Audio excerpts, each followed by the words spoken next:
Сега във второ клипче ти покажем целостно склопување на фрезата дел по дел. Значи ова е од 507. Еве ова е танирастиот зупчаник. Си дојде овдека на свое место.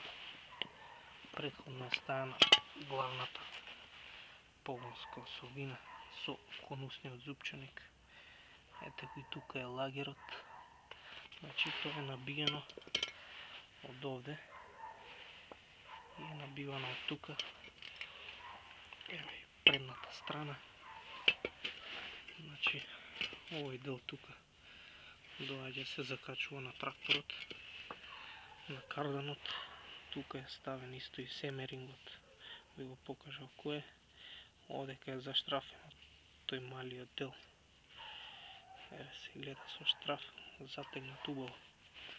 Се ќе поминеме кон составување на другите делови. Значи, овие капаците што доаѓаат тука. Ова е главна осовина што доаѓа овдека. А капакот доаѓа од овде вака. Овој танирасти зупчаник треба да биде на оваа страна ќе штопнат. Ево овој дел го припремам за ставање.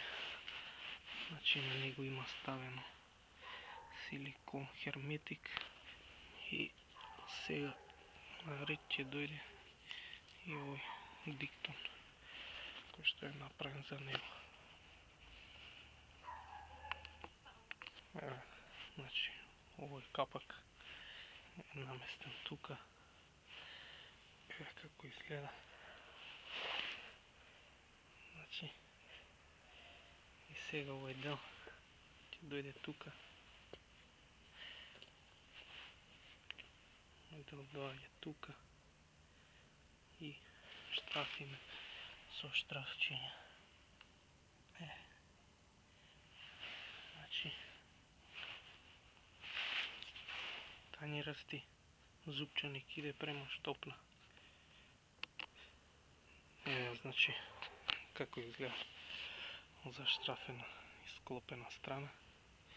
Кога ќе го монтирате, пазите да не го пропастите овој семеринг тука. Значи, еве, нови штрафови ставени. А еве како изгледа од другата страна. Значи и од другата страна истиот поклопац треба да се стави. Значи легнуваат танирастиот и конусниот зупчаник еден од друг легнуваат. Сега и оваа страна исто ќе затвориме како таа тука. Значи и другата страна заштрафена.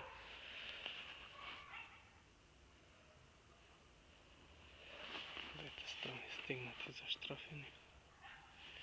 И тоа би било завршена репаратурата на оваа фреза.